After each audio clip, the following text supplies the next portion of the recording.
Les personnes en surpoids mangent trop et ne bougent pas assez, ou encore perdre du poids est une simple question de volonté. Voilà le genre de phrase souvent dite et prononcée dès lors qu'on parle de surpoids ou d'obésité.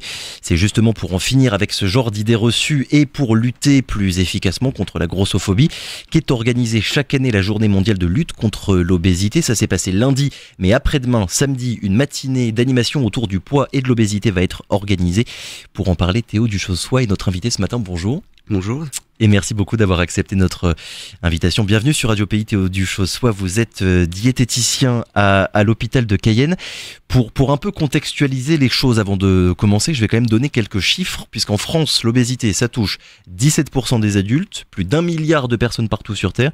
Et pour la Guyane, un Guyanais sur 5. Et j'aimerais déjà, pour commencer, qu'on définisse un petit peu les choses. À partir de quel moment, finalement, on considère médicalement, j'ai envie de dire, qu'une personne est touchée par l'obésité, puisqu'on le rappelle, c'est une maladie, et il faut le dire et le redire. Oui, bien sûr, c'est une maladie, et l'obésité, dans ce cadre-là, pour le diagnostiquer, on va parler d'un l'IMC, donc l'indice de masse corporelle, on entend beaucoup parler, et donc l'IMC, à partir d'un IMC qui se calcule, par rapport au poids divisé par la taille par mètre au carré. Et à partir d'un IMC supérieur à 30, on va parler donc d'obésité.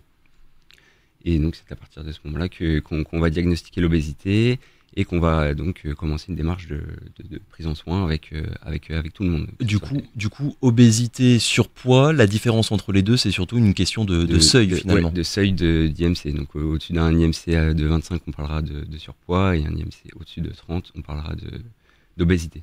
Alors j'ai donné les chiffres selon l'OMS depuis 1975. Le nombre de cas d'obésité a presque triplé à l'échelle planétaire. Ça donne quand même une idée de ce qui se passe depuis ces 50 dernières années, on va dire. Les raisons, Théo Duchossois, est-ce qu'on arrive à savoir, à comprendre ce qui explique cette situation qui touche de plus en plus de monde ?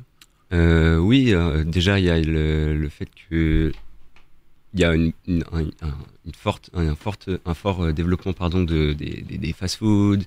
Les gens n'écoutent plus forcément leurs sensations. On est pris par le temps, par le travail, dans la vie de tous les jours, tout doit aller très vite. Du coup, on prend pas forcément le temps de faire les courses ou de faire à manger, de revenir finalement aux choses simples. Et ce qui fait qu'on vient vite à manger en excès et pas forcément de manière équilibrée sur le long terme en tout cas. C'est un sujet aussi, pour avoir lu là quelques documentations depuis ce matin sur le sujet, on se rend compte quand même à quel point c'est un sujet qui touche énormément de sujets. Vous avez parlé d'alimentation, en tout cas, voilà, ce sont des questions sociales et sociétales qui sont un peu parfois difficiles à bien cerner en quelque sorte. Oui, tout à fait. Mais d'un autre côté, il n'y a pas que le côté alimentaire. Ouais. Ça reste une prise en charge pluridisciplinaire. Donc il y a le médecin qui va intervenir, tout ce qui est les psychologues, les sophrologues, les éducateurs APA, et donc oui, forcément le diététicien aussi. Et on reviendra évidemment sur l'aspect purement médical. Un mot quand même sur ce que vous faites, vous, Théo Duchossois, à l'hôpital de Cayenne. Un diététicien, c'est quoi ? Il y a parfois des confusions entre diététicien, nutritionniste. Votre rôle à vous, quand vous recevez des patients qui sont touchés par l'obésité, c'est quoi ? Quel genre de prise en charge ? Concernant l'obésité, moi je vais travailler plus sur le côté de l'alimentation pleine conscience ou l'alimentation intuitive, des termes qui ne sont pas forcément encore connus. Non. C'est quoi l'alimentation intuitive ? L'alimentation intuitive, l'alimentation pleine conscience, ça va être l'écoute de ses sensations alimentaires, de ses émotions finalement. Accepter son émotion, et on va travailler sur toutes les sensations de faim, de rassasiement, de satiété. Et donc l'objectif de la prise en soin, c'est vraiment de s'écouter, de faire lier l'équilibre alimentaire, qu'on entend beaucoup parler, au plaisir, à l'alimentation plaisir finalement.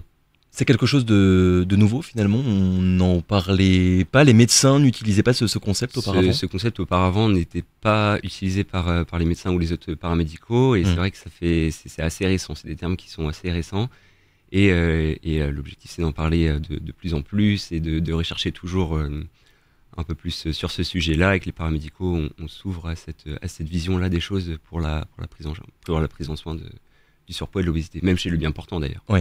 Et l'idée finalement, c'est aussi de faire en sorte que le patient que vous allez recevoir va accepter, je ne sais pas comment il faut le dire, le plus possible votre discours médical pour pas qu'il y ait une rupture de soins, comme on dit finalement. Oui, finalement c'est ça. oui, on va amener le patient à accepter ses émotions et à pas le restreindre finalement au quotidien. Ça prend du temps, ce genre de... Oui, Ouais. oui, ça prend beaucoup de temps. C'est pas une prise en soin qui va être sûre de moi. Après, ça va prendre plus ou moins de temps selon les personnes, selon les problématiques que présente chaque personne. Mais oui, c'est une prise en charge sur le long terme et ça peut durer 6 mois, 1 an et demi, on n'en sait rien. Mais c'est une prise en charge qui est plutôt longue. Et vous en recevez beaucoup des patients qui sont touchés par l'obésité finalement à l'hôpital de Cayenne? Énormément. Personnellement, j'ai plus en pédiatrie, donc vis-à-vis des enfants, et on en reçoit énormément dans le cadre de surpoids ou de l'obésité. Et en pédiatrie, dès qu'il y a un risque de surpoids ou d'obésité, tout de suite on va le faire entrer dans le cadre de l'éducation thérapeutique qu'on a au sein de l'hôpital. Alors, je parlais en introduction de cette journée mondiale de lutte contre l'obésité. Ça s'est passé en début de semaine. C'est quoi les principales idées reçues, les clichés, les choses qu'on croit savoir sur l'obésité quand on en parle comme ça en famille ou entre amis et qui sont totalement fausses? On va dire souvent que les personnes en surpoids ou en obésité sont dans cette situation parce qu'ils mangent mal, parce qu'ils mangent gras, parce qu'ils mangent sucré, parce qu'ils n'ont pas d'activité physique. De toute façon, si les personnes sont dans ces situations-là, c'est qu'ils mangent trop en quantité. Donc c'est pas mal d'idées reçues. Donc là, je vous parle du côté alimentaire. Après, il y a mes collègues qui seront présents pour parler de leur domaine aussi cette semaine. Et d'où l'importance de la journée, de la conférence qu'on va mener. Chaque praticien va pouvoir développer sa partie sur ce sujet-là. Et chaque idée reçue dans chaque corps médical finalement. Mais c'est vrai qu'au niveau de mon domaine, ça reste ces mots qui ressortent souvent. Et du coup, vous, diététicien, quand vous recevez vos patients à l'hôpital de Cayenne, est-ce que ils ont tellement entendu ces idées-là que eux-mêmes en fait ont fini par les intégrer? Oui, c'est ça. Même oui, des fois ils finissent par les intégrer et c'est pour ça qu'ils viennent nous voir. Ils nous disent oui, bon, on m'a souvent répété que je mangeais trop gras, trop sucré. Qu'est-ce que je peux faire maintenant? Ils viennent nous voir et donc là, à ce moment-là, on va être beaucoup à l'écoute avec le patient. Et avant de commencer la prise en soin vraiment précise, on va d'abord être à l'écoute, beaucoup discuter et créer cette relation de confiance avec le patient qui est très importante. Oui. Et ensuite, chaque corps médical va travailler de son côté et on va travailler finalement en équipe. Ça reste une prise en charge pluridisciplinaire, comme on l'a rappelé. Justement, sur cet aspect, on va dire, pluridisciplinaire de la prise en charge, je suis tombé sur cette expérimentation faite dans le nord de l'Hexagone pour avoir une approche, vous l'avez dit, du coup pluridisciplinaire dans l'accompagnement des personnes touchées par l'obésité. Il y a des diététiciens, des psychologues, des nutritionnistes, des kinés, des professeurs de sport. Enfin, l'idée, c'est vraiment d'avoir un accompagnement global, ce qui me permet de faire le lien avec la matinée qui va être organisée samedi. Là, je reviens en Guyane, puisqu'il y aura une marche, une conférence, des ateliers, des dépistages, enfin plusieurs animations sur plusieurs domaines. La meilleure approche quand on parle d'obésité et quand on veut accompagner des personnes en situation d'obésité, Théo Duchossois, c'est cet aspect-là pluridisciplinaire et pas juste médical. Non, pas juste médical. Le médecin va intervenir, oui, pour diagnostiquer, enfin, son domaine médical finalement, qu'il aura tout le temps d'en parler à la journée de samedi. Et ensuite, oui, chaque professionnel intervient. Et d'ailleurs, on aura le temps et je vous invite à venir à cette fameuse journée le samedi 9 à la CTG, qu'on remercie d'ailleurs pour les locaux et qu'on puisse finalement faire cette journée. À partir de 6h30 jusqu'à 14h. Jusqu'à 14h, tout à fait. On commence par une marche sur la plage juste derrière la CTG. Donc pensez bien à prendre couvre-chef et de l'eau et de quoi se couvrir en cas de pluie.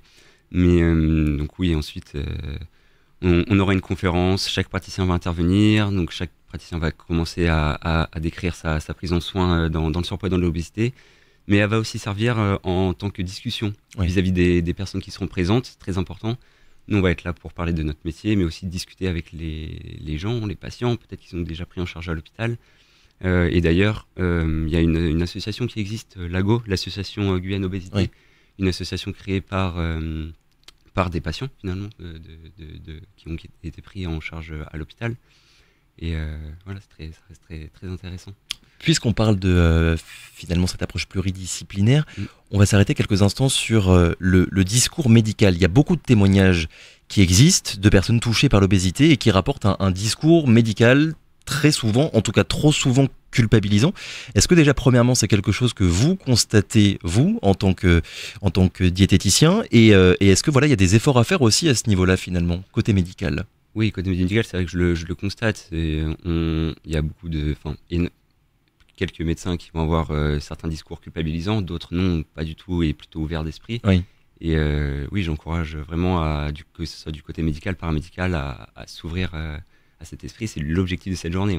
On a tous cette pensée-là et de déculpabiliser et d'enlever les préjugés finalement sur l'obésité. Votre domaine, de manière générale, il a beaucoup évolué depuis ces dernières années. Je pense évidemment à la recherche et à notre connaissance collective finalement du sujet. Oui, énormément. Il a énormément évolué et il ne cessera pas d'évoluer. Aujourd'hui, on arrive à un point. Peut-être que dans 5 ans, on aura d'autres encore méthodes ou points de vue sur la prise en charge. C'est une évolution sur le long terme et elle continuera toujours. Alors, ce chiffre, 67% des Français interrogés pensent que perdre du poids est une question de volonté. Qu'est-ce qui dépend de nous et qu'est-ce qui ne dépend pas de nous quand on est touché par l'obésité, Théo Duchossois? Vaste question. Ouais. Très vaste question. Ça reste quand même une question de personnelle. Alors oui, il y a une sorte de volonté, mais finalement, si on en discute, si la personne ne veut pas forcément en parler ou ne veut pas forcément se faire prendre en charge, on peut juste en discuter avec la personne et justement l'attirer vers cette volonté de se faire prendre en charge. Alors oui, très vaste question parce que chaque personne est différente et chaque personne va avoir des besoins différents et on a tous une vie différente, ce qui fait que c'est beaucoup de paramètres qui font que oui, c'est une question assez vaste. Vous avez parlé de prise en charge depuis tout à l'heure, peut-être pour qu'on arrive un petit peu mieux à se l'illustrer.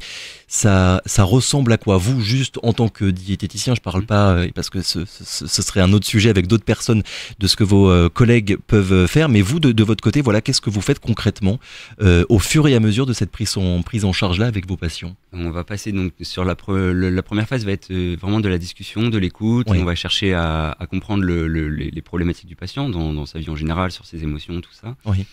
Et pour finalement travailler sur cibler les problématiques. Donc il y a 3 mots-clés qui ressortent dans les problématiques, des termes peut-être un peu compliqués, mais restrictions cognitives, évitement émotionnel et les croyances alimentaires. C'est les 3 thématiques auxquels on va discuter ensemble. Et ensuite, on va passer par différents exercices de pratique sur justement les croyances alimentaires, sur les restrictions cognitives qui existent et qui ont été prouvées par certains médecins, qui fonctionnent, mais c'est encore une fois sur le long terme. Ça ne se fait pas en simplement 1 ou 2 séances de consultation. Contrairement à ce que les publicités peuvent nous raconter, et là évidemment je pense au régime, et à la culture omniprésente du régime et à de la perte de poids, votre regard de diététicien finalement sur cet aspect-là des choses, c'est quoi? Le régime, on sait en tout cas qu'il y a un effet yo-yo qui existe, c'est-à-dire qu'on va avoir, oui certes, une perte de poids sur le court terme, mais qu'on va reprendre peut-être dans les mois à venir, je sais pas, on ne sait pas non plus, dans les 3 à 6 mois à venir, on va reprendre le poids qu'on a perdu, voire repris, et c'est un cycle comme ça, un engrenage finalement où on rentre, pardon. À partir du moment où on a fait un premier régime qui a marché sur 2 mois, on va se dire, je l'ai repris, mais j'étais motivé, j'ai fait un régime, j'en refais un pour reperdre du poids, et finalement c'est cet effet yo-yo qu'on retrouve à chaque fois, et ça a été prouvé que finalement faire des régimes ne fonctionne pas, et c'est pour ça qu'à partir de ce moment-là qu'on s'est dirigé vers cette fameuse alimentation intuitive. Intuitive dont on a parlé tout à l'heure. Comment est-ce que ça se fait qu'encore aujourd'hui, en 2024, on a du mal à se dire et à accepter et à entendre surtout que l'obésité est une maladie au même titre que plein d'autres maladies qui existent? Comment ça se fait que sur ce sujet-là, on va toujours un petit peu rejeter la faute ou avoir des suspicions sur le comportement des personnes qui sont touchées par l'obésité?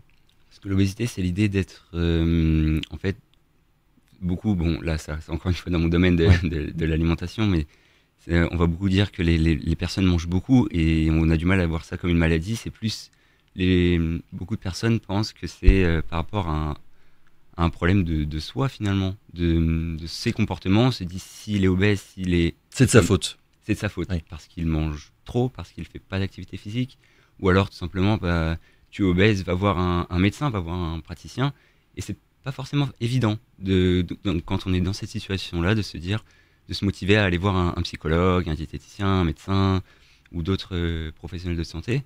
C'est pas évident et la première des solutions serait d'en discuter en fait. Ouais. et on en revient à cette journée. Évidemment. Qu'est-ce que vous conseillez à des personnes qui sont peut-être là en train de vous écouter, qui sont en situation d'obésité ou qui ont des proches qui le sont et qui ont des difficultés justement à passer le cap pour venir vous voir, voilà, comment faire pour un petit peu lever certains blocages psychologiques qu'on peut avoir? La première chose serait déjà de venir à la journée obésité, ça peut aider. Évidemment. On sera là pour en discuter, mais ensuite surtout c'est vraiment dans la première étape pour moi, c'est d'en discuter dans son entourage, ses proches, que ce soit sa famille, ses amis ou même ses collègues. Pour ne pas que ce soit un tabou. Pour ne pas que ce soit un tabou, Ouais. d'en discuter, parce que finalement on est beaucoup dans cette situation-là et peut-être que certaines personnes vont se voir dans cette situation. Donc c'est vraiment d'en discuter, premièrement, et ensuite, si possible, faire la première étape d'aller voir un praticien, Oui. que ça soit un psychologue, un médecin, un diététicien, des infirmiers, n'importe quel domaine finalement médical, les éducateurs, on n'oublie personne. Et voilà, l'objectif c'est vraiment d'en discuter. Pour avoir d'un côté un discours qui ne culpabilise pas les personnes touchées par l'obésité, tout en ne banalisant pas leur situation, parce qu'on l'a dit, c'est une maladie et donc un danger pour la santé. Il ne faut pas oublier cet aspect-là. Non, c'est vraiment un danger pour la santé, parce qu'il y a l'aspect il y a les notions de surpoids et d'obésité, mais il y a aussi toutes les complications qui vont avec, au niveau de l'hypercholestérolémie, l'hypertension, les problèmes cardiaques. Voilà. Le médecin sera là aussi pour en parler. Samedi matin de 6h30 à 14h à la CTG, donc matinée de dépistage et sensibilisation tout public, à l'occasion, dans le cadre plutôt de cette journée mondiale de l'obésité. Merci beaucoup Théo Duchossois d'avoir été avec nous ce matin. Je le rappelle donc diététicien à l'hôpital de Cayenne. Merci encore, très bonne journée à vous.